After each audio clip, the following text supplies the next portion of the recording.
अगर JNU university का कोई स्टूडेंट और प्रोफेसर आपसे पूछे कि 4 शादी करना क्यों जायज है, क्या जवाब देंगे आप? जब आपके पास जवाब नहीं होगा तो आप उसकी बातें सुनेंगे कि नहीं सुनेंगे? और जब वो लॉजिकली दलील देगा तो आप कहेंगे ना, हाँ यार बात तो सही बोल रहे हो। इस्लाम को किसने डुबोया? मोदी और योगी ने या हमारी जहालत ने? 53 तलाक गुनाह है, ये शरअ विक़ाया में भी लिखा है, बाहर शरीयत में भी लिखा, हमारे उलमा जानते हैं। तो जब गुनाह है तो वो नहीं होना चाहिए ना। आप कहेंगे हाँ हाँ गुनाह नहीं होना चाहिए, तो फिर 3 तलाक को खत्म कर दो ना। कहा हो सही बोल रहे हो आप। तो मोदी डेंजर हुआ या हमारी जहालत डेंजर हुई? सोचे कितने लोग थे यहां बैठे हुए, वो कहां गए? जिम्मेदार कौन है इसका? ये जो सिस्टम चल रहा है कि 3 बजे 4 बजे तक जलसे होंगे और 50% से बल्कि 10% ही लोग बचे, लेकिन चलेगा तो फजर तक, इस सिस्टम का जिम्मेदार कौन है? अगर आज कैम्ब्रिज, ऑक्सफोर्ड, जेएनयू वाला, दुनिया के सीबीएसई वाले ये ला रहे हैं, एक तो संभलती नहीं और 4 शादी कर रहे हो यार तुम लोग, है कोई जवाब? मगर मैं आपको जवाब देता हूं, और चूंकि चैनल वाले ये बैठे हुए हैं इस वजह से भी जवाब दे रहा हूं। एक खातून 9 महीने प्रेग्नेंट रहती है। कितने महीने? वो 6 महीने में भी बच्चा पैदा हो सकता है और 2 साल में भी बच्चा पैदा हो सकता है। ये भी मसला ज़हन में रखिएगा इस्लाम का। बच्चा 9 ही महीने में नहीं पैदा होगा, 6 महीने में भी हो सकता है और 2 साल में भी हो सकता है। बच्चा के तवल्लुद के बाद निफास का पीरियड आता है, ये हमारे उलमा बताते हैं, वो है 40 दिन, एटलीस्ट 1 दिन से लेकर 40 दिन तक। हैंड टू हैंड भी बंद हो सकता है, जैसे हजरत फातिमा ज़हरा रज़ियल्लाहु ताला अन्हा हैंड टू हैंड पाक हो गई थी। आप 40 दिन निफास का, 9 महीने हालत हमल के, एमसी पीरियड एटलीस्ट 3 दिन होंगे, हिदाया वगैरह में लिखा हुआ है, और ज्यादा से ज्यादा 10 दिन, ये भी हमारे उलमा जानते हैं। 1 महीने में 10 दिन एमसी पीरियड फॉर एग्जांपल, साल में 9 महीने हो गए प्रेग्नेंट के पीरियड, बच्चे की विलादत के बाद 40 दिन निफास के पीरियड, और डॉक्टरों का कहना है कि इस बीच में बीवी से कुर्बत करना अच्छा नहीं है। अब बताएं, एक नौजवान जिसकी गिज़ा स्ट्रोंग हो, क्योंकि इस्लाम सिर्फ मिर्जानगर के लिए थोड़ी है, नागपुर राजस्थान के लिए थोड़ी है, इस्लाम गुजरात के नामर्दों के लिए थोड़ी है।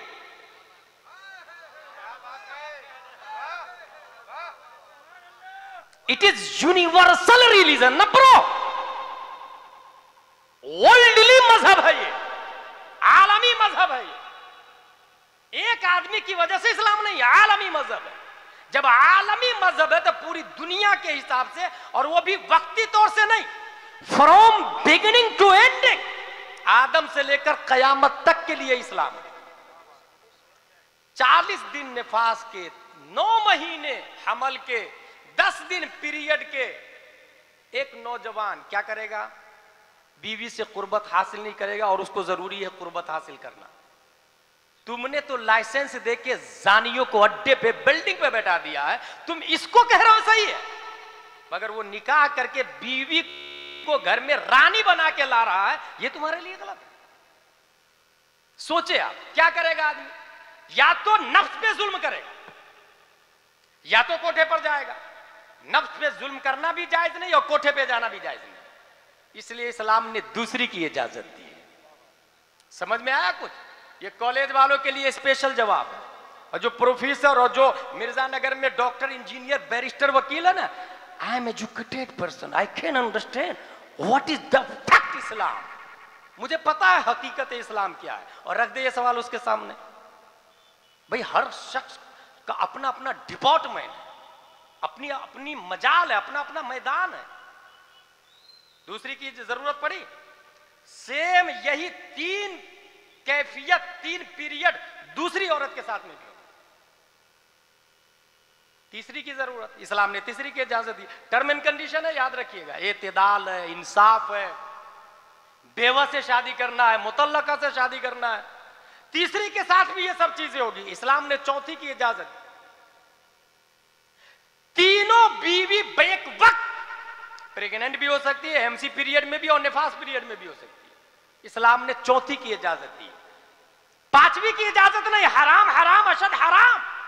अब अगर कोई जेएनयू वाला, ऑक्सफोर्ड वाला ये बोलेगा, क्यों पांचवी के साथ भी ये हो सकती है ना, 5 औरत हो तो 5 के साथ भी ये हो सकते हैं ना, 4 हो तो 4 के साथ ये हो सकते हैं ना, 3 हो तो 3 के साथ ये हो सकते हैं, उसी तरह 4 के साथ भी हो सकते हैं, फिर पांचवी की इजाजत क्यों नहीं? तो उसका जवाब, जिसने वोपो बनाया है उसकी कैपेसिटी को ऑनर जानता है, जिसने इंसान बनाया है इंसान की ताकत को खालिक इंसान जानता है।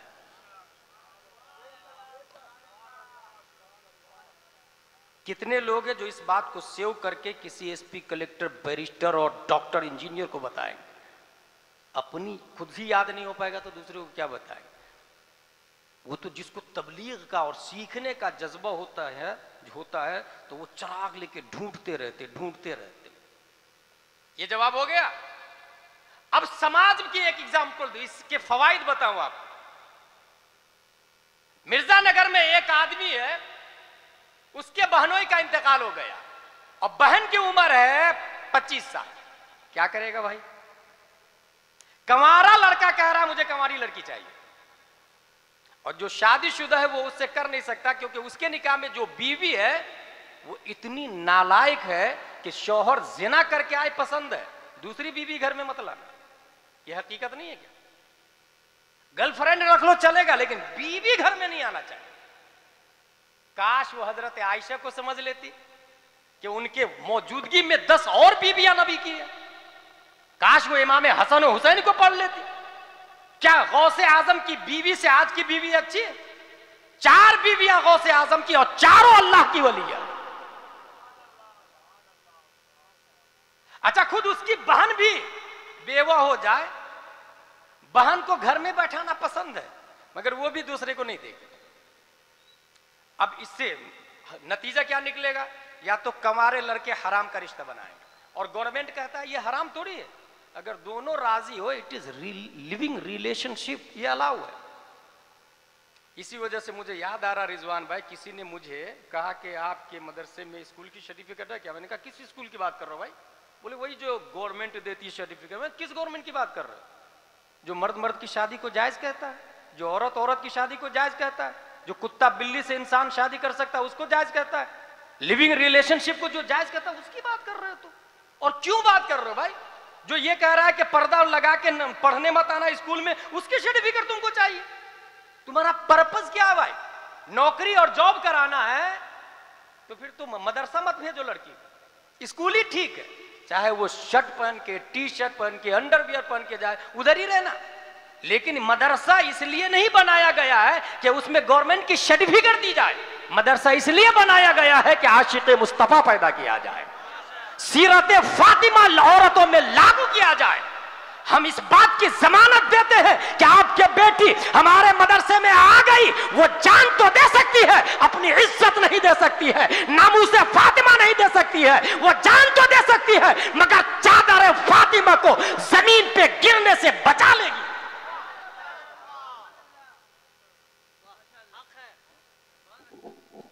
इस सवाल का जवाब कहां से मिलेगा? एक ऐसा नहीं कि सिर्फ मैं ही जवाब दे रहा, अल्हम्दुलिल्लाह आपके यहाँ भी बड़े बड़े आलिम, आपके यहाँ भी बड़े बड़े आलिम। शर्त यह है कि अपने इमाम साहब की वैल्यू और कद्र को समझे। बहुत उम्दा। अपनी मस्जिद में अगर हाफिज और नाजरा खां हो तो वहां आलिम और मुफ्ती लाए, बहुत अच्छा। तनख्वाह 20 से 25-30 हजार रुपया दे। इस्लाम इजी गोइंग में नहीं चलता है मेरे भाई, सब कुछ करने से होता है। तो सिर्फ इस्लाम अपने आप हो जाएगा? नॉलेज अपने आप आ जाएगा? हमारी बहनें घर में, अच्छा कुछ भाई ऐसे होते हैं, बहन मेरे यहां बैठ, तू जिंदगी भर मैं कमा के खिलाऊंगा। ये कहां लिखा भाई? और ये कौन सी मर्दानगी हुई, तू बहन को जिंदगी भर कमा के खिलाएगा? और तू खिलाएगा ना, तेरी बीवी क्या हाल करेगी भाई? सही बात। सोचे जरा, अगर कोई ये कहता है मैं अपनी बहन को जिंदगी भर कमा के खिलाऊंगा, नहीं है जरूरत, कंवारा करेगा नहीं आपकी बहन से, क्योंकि आपकी बहन बेवा है। और जो शादीशुदा मर्द है जिसको अल्लाह ने दौलत दी है, एक बीवी है, उसके निकाह में आप अपनी बहन को देंगे नहीं, क्योंकि ये आपकी शान के खिलाफ है। कभी बात ये है सोच यार। लिया होता कि ये मुस्तफा की शान के मुताबिक है, क्या बात है, ये कुरान की शान के मुताबिक है, वाह। ये बुखारी की शान के मुताबिक है, तो जो माहौल गंदा नजर आ रहा है ना, ये नजर नहीं आता। सही है। बहुत अच्छा, इसके जिम्मेदार हम हैं। इसके जिम्मेदार हम हैं मेरे भाई। बहुत अच्छा। फू बिबैअतिल अव्वल फल अव्वल। नबी नहीं आएंगे अब। ये जो खलीफा है नबी के, हुजूर मुहद्दिस कबीर, हुजूर ताजुल शरिया अल्लामा अरशदुल कादरी, हुजूर सदरुल शरिया आला हजरत रदियल्लाहु अन्हु मुफ्ती आजम, ये है अल्लाह के नबी के खलीफा है। ये जो कह रहे हैं ना, यही हमें समझना पड़ेगा। मैं एक भारी मिसाल देता हूं आप लोग को। बकरा, ये हमारे उलमा जानते हैं, आप लोग भी समझ जाइएगा। बा बड़ा कॉफ, कॉफ बकरा वाइट, उसकी कुर्बानी जायज है कि ना जायज? सब जानते हैं जायज। आला हजरत से भाई असद भाई जी एक ने मसला पूछा कि हिंदुस्तान में बकरा की कुर्बानी की वजह से इख्तिलाफ हो रहा, मॉब लिंचिंग हो रही, लोग मारे जा रहे हैं जी, इस वजह से उसको छोड़ दीजिए ना। गौर कीजिए क्या कहा आला हजरत से, उसकी वजह से इख्तिलाफ हो रहा है तो दूसरा जानवर कर लेते हैं ना, बकरा ही क्यों, उसको छोड़ देते हैं, ऐसे भी फर्ज वाजिब नहीं है जी। आला हजरत का जवाब देखिए। वो फरमाते हैं कि जिस सुन्नत पर अटैक हो क्या और बात है? लोग खत्म करना चाहे, जिस मुस्तहब पर अटैक हो, लोग खत्म करना चाहे, तो वो सुन्नत सुन्नत नहीं रहती, वो अपग्रेड होके वाजिब हो जाती हाँ है। हाँ हाँ, क्या बात है? अब वाह, वाह। भारत में बकरा की कुर्बानी सुन्नतों मुस्तहब नहीं, वाजिब है। बहुत अच्छा, बहुत उम्दा। अब यहां पर दूसरी तीसरी शादी पर अटैक हो रहा, इस सुन्नत पर अटैक हो रहा, इसको बचाना उलमा पर वाजिब है, बहुत अच्छा। उलमा पर वाजिब है। सुने, एक जमाना आएगा, अभी तो उलमा कर भी रहे हैं, एक जमाना आएगा कि उलमा भी नहीं करेंगे ना, तब तो और घटिया नजर से लोग देखेंगे इस सुन्नत को। और ऐसे मौके से यह हदीस है, मन तमस्सक सुन्नती इंदा फसादे उम्मती फलहु अजरो शहीद। सब लोग बुरा भला कहे, मना करे, और ऐसे में कोई मेरी सुन्नत को जिंदा करता है, अल्लाह शहीद के बराबर सवाब अता सुभान फरमाए। अल्लाह, सुभान अल्लाह, सुभान अल्लाह, माशाअल्लाह। वाह वाह वाह वाह वाह वाह वाह। इस्लाम रस्म रिवाज का नाम नहीं भाई साहब, वाह वाह वाह वाह। Islam sent down by Allah on the Prophet, written in Holy Quran, Holy Hadith. Believe it, faith it. इसको मानना, ये इस्लाम है। इसलिए कभी कभी अपने दिमाग में अपने रोज नहीं, जितने वहाबी देवबंदी है सब के सब गुस्ताखे रसूल है, और इसी के पादाश में आज ये जालिम हमारे सरों पे सवार है जी। ये बुखारी की इस हदीस से इस्तिदलाल कर रहा हूं मैं। ताजीम किया तो 500 साल तक हुकूमत होती रही, मगर साथ में यह भी है कि हमने ताजीम का महक़ नहीं की, इसलिए हम नहीं हैं, इसलिए हम नहीं हैं। ये किसका हाल था? रोम के बादशाह हिरकल का, किसरा का बादशाह, फारस का बादशाह किसरा है, और उसका नाम था खुसरू परवेज। उसके पास जब खत गया, उसने खत देखा और जलाल में आया, कुर्सी बादशाहत से खड़ा हो गया जी। और नबी का खत लिया।